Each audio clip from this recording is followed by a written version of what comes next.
Folks, the polls are going crazy right now with all kinds of chaos and stupid results coming out faster than you can count it. So let's take a minute to appreciate what used to be a very fine art of political polling that has now become just abject trash.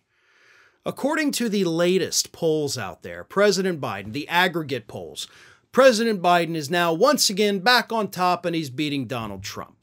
But this week, we got another outlier poll from The Messenger and Harris that found that not only does Donald Trump beat President Biden by 7 points in a head-to-head matchup, which totally unrealistic given the fact that every other poll right now shows Biden back ahead of Trump, but they also showed that Nikki Haley beats President Biden in a head-to-head matchup by 4 points. So every other poll shows Biden beats Trump. New poll shows Haley beats Biden. But at the same time, according to this same poll, Trump beats Haley in the Republican primary. So we got a real big rock, paper, scissors thing going here, right? Haley beats Biden. Biden beats Trump. Trump beats Haley.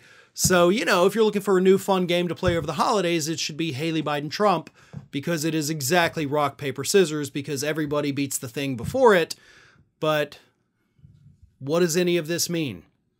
It means don't worry about the friggin' polls right now, folks. Yes, everything is stupid. Yes, everything is changing. There's going to be outliers.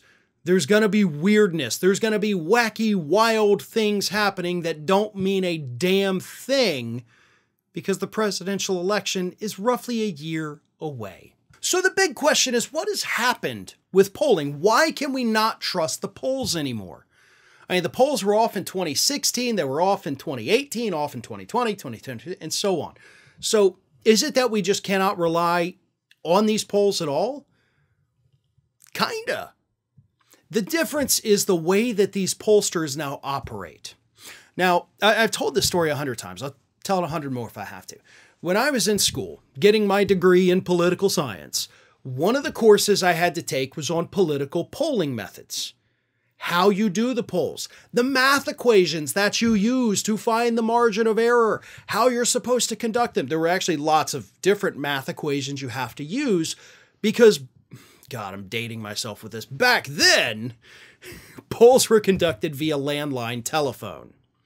You were not allowed legally to even call people's cell phones for solicitation purposes back then, because, you know, you paid by the minute. But we didn't have online polls. We didn't have things where people could log in multiple times or from different computers or with different addresses and skew the polls. That's what we have now.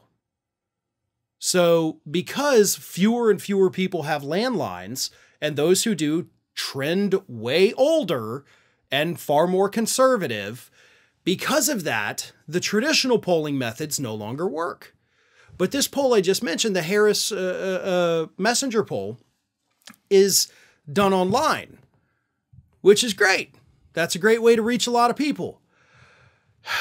The margin of error was only 2%, which seems pretty good, right? But you have no way of applying those same equations that I had to learn back in the day to these new polling methods. Because anybody can log in multiple times from different computers and skew the poll. Any politician, left or right, can send the poll out to their supporters and skew the results. So that's what's happening. That's why, honestly, the era of political polling might actually be dead. Ring of Fire has fresh content 7 days a week, so if you want to be reminded about it, don't forget to subscribe to the channel, hit the little bell to be notified every time a new video goes up.